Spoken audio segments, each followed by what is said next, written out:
5 तक पढ़ी थी, फिर शादी हो गई, बाल विवाह सर्वाइवर हूँ। मुझे किसी के घर में झाड़ू पोछा करना ये पसंद नहीं था, पारिवारिक स्थितियाँ ठीक नहीं थी।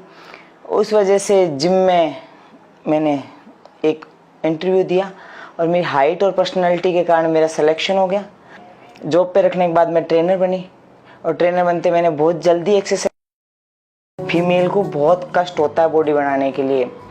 मेल से 3 गुना ज़्यादा डाइट, मेल से 3 गुना ज़्यादा वर्कआउट, मेल से 3 गुना ज़्यादा प्रोटीन इनटेक करते हैं, तब जाके फीमेल की बॉडी बनती है।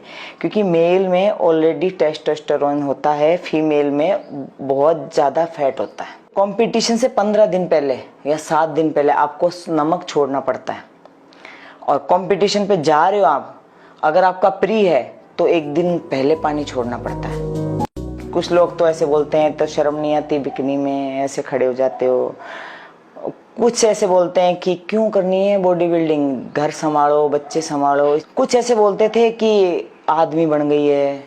अब 1000 तरह के कमेंट थे। भाई को पता चला, भाई ने ऐसे बोला कि सोती को मार जाऊंगा मैं। जब से मैं बॉडी बिल्डिंग में आई हूँ ना, तब से मुझे आटे दाल चावल का भाव नहीं पता। मुझे मेरी बेटी हाथ में ब्रेकफास्ट देती है, हाथ में अंडे देती है, चिकन देती है, कपड़े मेरे को धुले हुए देती है, सब कुछ हाथ में देती है। आज मैं हूँ बॉडी बिल्डर मेरी बेटी की वजह से। कंपटीशन में आई थी तो मैंने घर पे मतलब 2 कॉस्ट्यूम दिखाए थे, स्पोर्ट्स ब्रा शॉर्ट्स और बिकनी, दोनों दिखाए थे। बाकायदा मैंने घर वालों से परमिशन ली कि देखो ये है ना, ये स्टेट तक पहन सकते हैं स्पोर्ट्स ब्रा और शॉर्ट्स, और अगर आपको नेशनल और इंटरनेशनल जाना है तो आपको ये बिकनी पहननी पड़ेगी। तो आप तो ये बता दो मैं कौन सा पहनूं और करूं कि नहीं करूं। घर वालों का दोनों कर। आप अच्छा कर लो, कितना भी अच्छा कर लो, आपके बीच में जातिवाद आ ही जाता है। मैं ऐसी समाज से हूँ। एक वो रिस्पेक्ट मिलनी चाहिए ना, वो नहीं मिली। लोगों ने बोला था कि तुम्हें राजस्थान सरकार ने सम्मानित किया होगा, बहुत गर्व की बात होगी। मैं क्या बोलूं, मैंने कहा नहीं अभी तक तो नहीं। तो फिर उन्होंने यही बोला फिर ऐसी सरकार किस काम की जो एक फीमेल के लिए आंख बंद करके बैठी है। उनको नहीं दिखता कि एक लड़की, एक औरत ने इतना बड़ा कदम उठाया है कि बॉडी बिल्डिंग में आई है। मैं घर जाती हूँ तो मेरा वही शेड्यूल रहता है। मैं बिल्कुल, मेरी चूड़ी हाथ में होगी, पैर में पायल होगी, बिछिया होगी, सर पे इतनी बड़ी बिंदी होगी और दुपट्टा होगा, वो सब।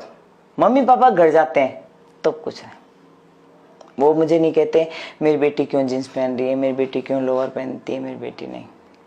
मेरे पापा ने मुझे नहीं रोका। अभी बहुत टाइम बाद में मैंने, मेरे पापा गए थे क्योंकि मेरे पास कपड़े भी नहीं थे, मैं पहनूं तो क्या पहनूं, तो मैं उसी में चली गई।